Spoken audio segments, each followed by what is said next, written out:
Hey everyone, welcome back. Ready to dive into some economics? Always happy to geek out about economics. Well, today we're doing a deep dive into a school of thought you might not have heard much about, the Austrian school. Yeah, it's definitely a different perspective, but I think it offers some really valuable insights, especially in today's world.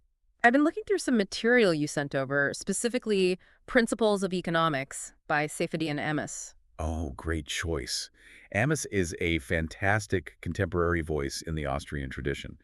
His book really breaks things down in an accessible way. Right. So, he talks about this thing called the water diamond paradox. It's this classic head scratcher that I think perfectly illustrates how the Austrian school approaches economics differently. Yeah, the paradox basically asks, why is water, which is essential for life, so cheap, while diamonds, a luxury, are so expensive? Right. It seems counterintuitive. You'd think the thing we absolutely need to survive would be the most valuable. Exactly. And that's where the Austrian school comes in with this really interesting concept called subjective value. Subjective value. So you're saying that the value of something isn't objective, that it's not inherent to the good itself. Precisely. The Austrian school argues that value is, well, subjective. Yeah. It's determined by the individual, not by some kind of universal standard. Okay, so walk me through this. How does that play out with the water diamond thing? So imagine you're in the middle of a desert, dying of thirst. Someone comes along and offers you a choice. A diamond or a bottle of water. Which do you choose? Easy. The water. I'm not going to be admiring any diamonds when I'm dehydrated. And there you have it. In that moment, that specific bottle of water is more valuable to you than a diamond, even though, in most other contexts, a diamond is considered more valuable. Because it's all about what I need in that specific moment, Yeah. right? My survival literally depends on that water. Exactly. And that's a key insight of the Austrian school. Context matters. Value isn't static, it's fluid. It depends on our individual needs, preferences, and circumstances. They also talk a lot about human action, like how central that concept is to their whole approach. Oh, absolutely. Human action is the foundation of Austrian economics. It's the idea that every action we take is purposeful, that we act because we want to achieve something. So we're not just reacting to things randomly, but making conscious choices to, what, improve our situation, achieve a goal, even if it's something as simple as, grabbing a snack because we're hungry. Yeah, exactly. We're constantly evaluating, choosing, acting with a purpose, even if we're not always consciously aware of it. And this is where Austrian economics really diverges from, say, more mainstream approaches. Okay, I'm curious, how so? How is that different from how, say, a typical economist might look at things? Well, mainstream economics often focuses on, aggregate data, big picture statistics, mathematical models. They're trying to find these universal laws of economic behavior. Kind of like physics, but for the economy, right? Find the formula that explains it all. Right. But the Austrian school is like, hold on a minute. You can't understand an economy just by looking at numbers on a spreadsheet. You have to understand the motivations and choices of the individuals within that economy. It's about understanding the why behind the numbers. It's like you can track how many ants are going in and out of an anthill, but that won't tell you how the colony actually functions, right? You need to understand the behavior of the individual ants to get the whole picture. Perfect analogy. And that's what the Austrian school is all about. Understanding the economy from the ground up, from the perspective of the individual, because ultimately, individuals are the ones making the decisions that drive the economy. Okay, so if we're looking at things from that individual perspective, how does the Austrian school view something like, say, minimum wage laws? I know that's often a hot button issue, and I'm really curious to hear the Austrian take on it. And it's a great example of where the Austrian focus on human action and unintended consequences leads to a very different perspective. You see, mainstream economics might look at a minimum wage hike and say, okay, this will increase wages for low-wage workers, leading to greater overall welfare. And on paper, that might sound logical. Right, like more money in people's pockets, more money to spend, good for the economy, right? But the Austrian school would dig deeper and say, okay, but what are the unintended consequences of this policy? How will it impact individual businesses and workers in the real world? So thinking about those ripple effects, the things that might not be immediately obvious. Exactly. Because if you force businesses to pay their workers more, they might have to adjust in ways that weren't intended. They might have to reduce their workforce, cut back on hours, or even raise prices to compensate for the increased labor costs. Which could end up hurting the very people the minimum wage hike was supposed to help, right? Often, yes. And there's a fascinating book that dives deep into this very issue. 40 centuries of wage and price controls. It explores the history of these kinds of interventions, showing how they often lead to things like black markets, shortages, and all sorts of unintended consequences that can actually harm the economy. It sounds like a cautionary tale about the importance of really thinking through the full impact of economic policies, not just the intended consequences, but those ripple effects that can sometimes do more harm than good. Exactly. And that's a key takeaway from the Austrian school. Always consider the unseen, the unintended consequences of economic actions. Unintended consequences. That's a great point. And it actually makes me think about something else Ammous talks about. Time. Ah, yes. Time. The ultimate scarce resource. We can't create more of it, can we? No matter how hard we try. Nope. And we're always trying to figure out how to squeeze more out of the 24 hours we do get. So how does the Austrian school view time, then, in the context of economics? They see it as absolutely central to economic decision-making. Every choice we make involves a trade-off with time, right? Because every choice has an opportunity cost. Right. What am I giving up by doing X versus doing Y, and how much is my time worth, essentially? Exactly. Every hour spent doing one thing is an hour you can't spend doing something else. So even just by choosing to sit here and talk economics with you, we're giving up other potential uses of our time. And let's be honest, as fascinating as this is, I'm sure there are some people listening who are thinking, man, I could be binge watching that new show everyone's talking about right now, or I could be working on my side hustle. Exactly. And those trade-offs, those choices about how we value and allocate our time are at the very heart of economics, according to the Austrian school. They even have a concept for this. Yeah. Time preference. Right, time preference.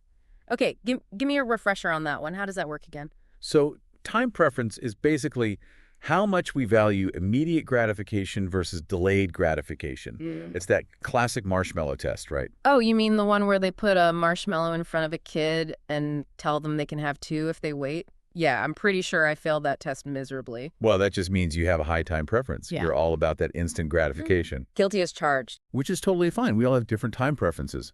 Someone with a low time preference is more willing to delay that gratification for a potentially bigger reward later on. So it's like, are you the type of person who eats their dessert first, or do you save it for last?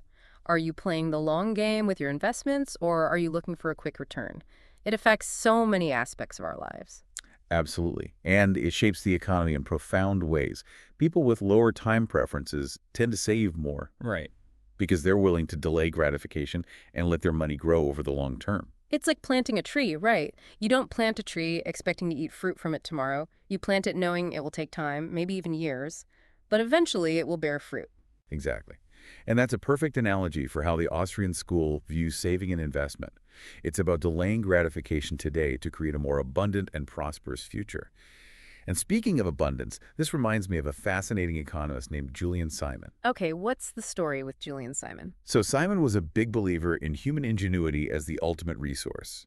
He argued that we're not going to run out of resources because we'll innovate our way out of scarcity.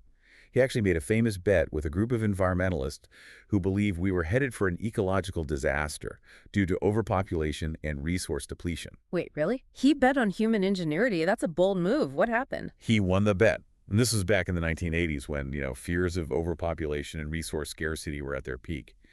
But Simon's point was that we shouldn't underestimate the power of human ingenuity to solve problems. So it's not just about how much stuff we have, but about how we use our creativity and our time to find solutions, to come up with new ways of doing things, even when those things seem impossible. Exactly. And this is where technology comes in. Technology, for the Austrian school, is like the ultimate expression of human ingenuity. Right. Because technology isn't bound by the same limitations as physical resources. We can share it, we can build on it, it can spread like wildfire. Exactly. Think about something like the invention of the wheel, right? That one technological leap completely transformed human civilization. It revolutionized transportation, agriculture, warfare, and it's still impacting our lives today, thousands of years later. It's amazing to think about how much progress has been made because someone, somewhere, figured out how to make a round thing roll. And it highlights this key difference between physical resources, which are rivalrous, meaning my use of that resource diminishes your ability to use it, and technology, which is non-rivalrous. My use of an idea doesn't diminish your ability to use it. In fact, it often enhances it. So the more we share ideas, the more we build on each other's knowledge, the more progress we make. It's like this incredible positive feedback loop. Precisely. And this is where the Austrian school gets really interesting and sometimes a bit controversial in their views on things like intellectual property. Intellectual property. You mean like patents and copyrights? Mhm. Okay, I'm curious. What's the Austrian take on those? Well, they argue that intellectual property laws, while perhaps well-intentioned, can actually stifle innovation. Really? How so? Isn't the idea behind a patent to encourage innovation by giving inventors a temporary monopoly on their creation? That's the general idea.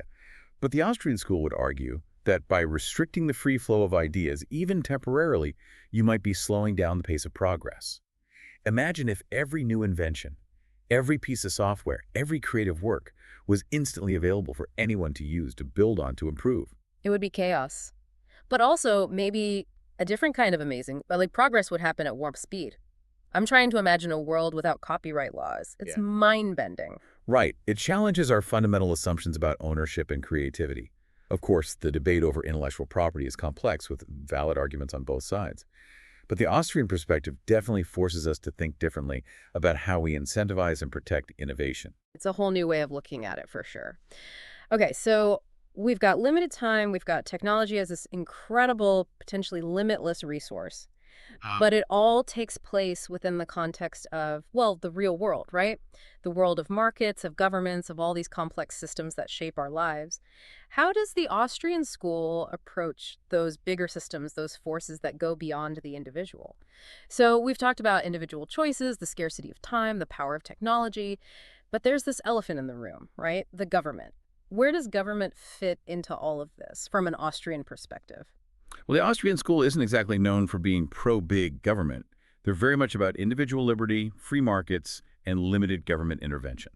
Okay, so less government, more individual freedom. Got it. But what's the reasoning there? Why are they so skeptical of government action? It goes back to this idea of property rights, which is absolutely central to their whole philosophy.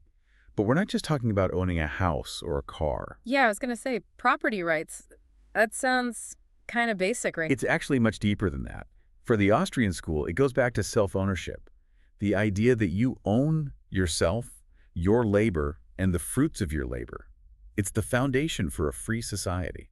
Okay, so it's about having the freedom to make your own choices, to reap the rewards of your hard work without someone else, like the government, coming in and taking it away from you. Exactly, because if you're constantly worried about the government seizing your property, your business, your earnings, you're less likely to take risks, to innovate, to create. It stifles progress, basically. It's like, what's the point of planting a garden if you think someone's just going to come along and take all your vegetables? Precisely.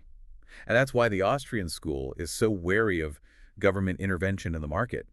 They see it as a potential threat to property rights, and therefore a threat to prosperity itself. Okay, so give me a concrete example. Where do they see government intervention doing more harm than good? Well, let's take something like rent control, which is often presented as a way to make housing more affordable. Right. Seems like a good idea on the surface, helping people afford a place to live. But the Austrian school would argue that rent control actually backfires. By setting a price ceiling on rent, you discourage new construction because developers are like, why would I build new apartments if I can't charge a market rate? Makes sense. They're not going to just build at a loss, especially if their costs are going up too. Exactly. And landlords, they're less likely to maintain existing properties because their profits are squeezed. So you end up with a housing shortage because supply can't keep up with demand.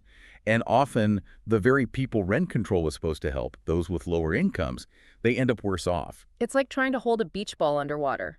You push down in one spot, and it just pops up somewhere else. There are always these unintended consequences. Exactly. And a great book that goes deep into this is 40 Centuries of Wage and Price Controls. It's a fascinating historical overview of how these types of interventions, despite good intentions, have often led to black markets, shortages, and economic chaos. It's a good reminder that the economy is complex and there are rarely easy solutions. So, if the Austrian school is skeptical of things like price controls, what's their preferred approach? Just let the market work its magic. Pretty much. They believe that market forces, driven by the choices of millions of individuals, are far more efficient and adaptable than any government bureaucracy. Okay, but what about things like pollution or consumer safety? Surely there's a role for government regulation in those areas, right? To prevent companies from cutting corners or harming the public. Of course, those are valid concerns. But even there, the Austrian school would argue that there are often market-based solutions that can be more effective than top-down regulation. Okay, like what? How do you address something like pollution without government stepping in? Well, for example, imagine a factory polluting a river, right? Instead of the government imposing strict regulations, what if that factory and the communities downstream could negotiate a solution directly? So finding a way to align their incentives, maybe the community compensates the factory to reduce pollution or something? Exactly. Or if a company is engaged in unethical or harmful practices, consumers, empowered by information and choice, they can simply choose not to buy their products. Hmm. They can boycott, they can spread the word, and hit that company where it hurts their bottom line. The power of the purse, right. If people don't like what a company is doing, they can vote with their wallets. Precisely. The Austrian school has a lot of faith in those kinds of market mechanisms, reputation, competition, consumer choice, to drive ethical behavior and ultimately lead to a better outcome for everyone. It's a very different way of thinking about these issues, that's for sure. Okay, now for the really big one. The one where I struggle to see how a free market solution could ever work. Defense. Surely the government has to handle national defense, right? And now we're getting to the heart of what makes the Austrian school so fascinating and often controversial. They would actually challenge that assumption. They'd ask, why is defense inherently a government function? Okay, I'm really curious. How would that even work? Are you suggesting, like, private armies? Well, not necessarily armies as we traditionally think of them, but the Austrian school would argue that even defense could, in theory, be provided competitively, like any other service in a free market. Individuals and communities could choose the defense providers that best meet their needs and budgets.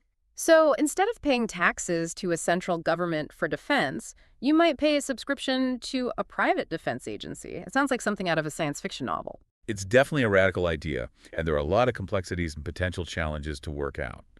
But the Austrian school would argue that, in principle, a free market for defense would be more efficient, more accountable, and more responsive to individual needs than a government monopoly. Wow, that's a lot to unpack. We've covered so much ground in this deep dive, from the very foundations of human action to this mind-blowing concept of privatized defense. It's clear that the Austrian school offers a very different lens through which to view economics. Absolutely. It's about questioning assumptions, thinking critically, and exploring alternative ways of understanding how the world works. And whether you agree with all of their ideas or not, the Austrian school definitely challenges us to think differently, and that's always a valuable exercise. Couldn't agree more. It's all about expanding our perspectives and engaging in these kinds of thoughtful discussions. So, to everyone listening, thank you for joining us on this deep dive into the fascinating world of Austrian economics. We'll see you next time for more explorations into the ideas that are shaping our world.